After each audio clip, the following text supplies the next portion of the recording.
Students at one local elementary school had a special event today to teach them about standing up to bullies.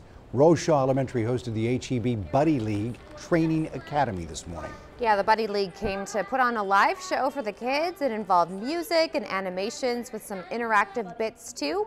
All of it to help teach the students how important it is to not be a bully and just be nice to other people.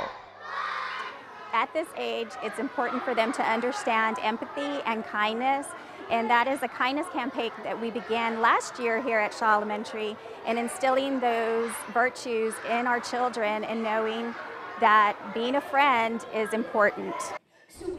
So important. The show started more than a year ago. They have visited and plan to visit schools throughout the month of October. By the way, it's been such a hit that some students keep singing the songs in class throughout the day.